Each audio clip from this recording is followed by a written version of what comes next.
It's James Walker Powell again. This is part 2 of our 4-part series, Dixon Debacle.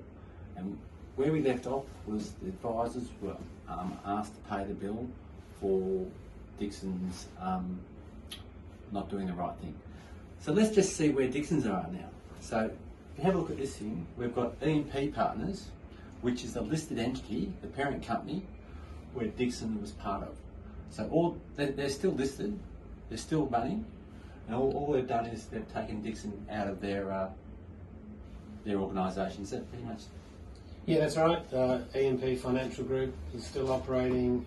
Dixon Advisory was put into administration in January 2022. So it's in effect, it's been in administration and it will be liquidated at some point.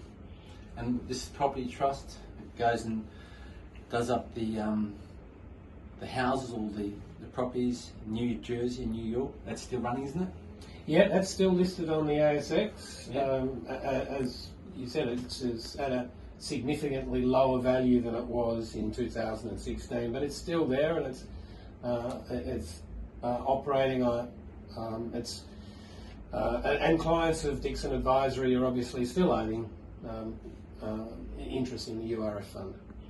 Yet the government's asking businesses like mine, very small business, to fit the bill for this large corporation, which have pretty much got away with not much. Yeah, that's right. Look, there's two main parties who are going to pick up the cost for this.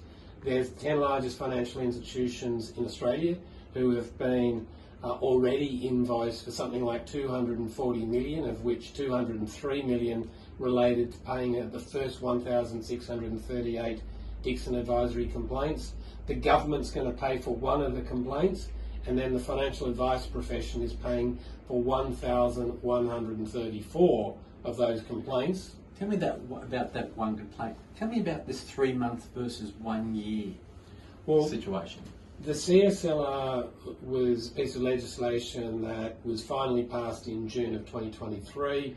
The former government had tried to introduce it in October of 2021, so it took some time to get through the Parliament. Originally the plan was that the government would pay for the first 12 months of the scheme, including all the claims that were processed in that 12 months. They changed the plan as things got delayed, and it changed to only 3 months, and of those 3 months it was very difficult for them to get many of these claims actually processed in that time, so in the end they're only paying for one. Well, how convenient is that? How convenient is that? So out of those 2,000 or so 700 claims, they're paying for one, and the rest are coming back to the small business person. Stay tuned for stage 3 of this debacle.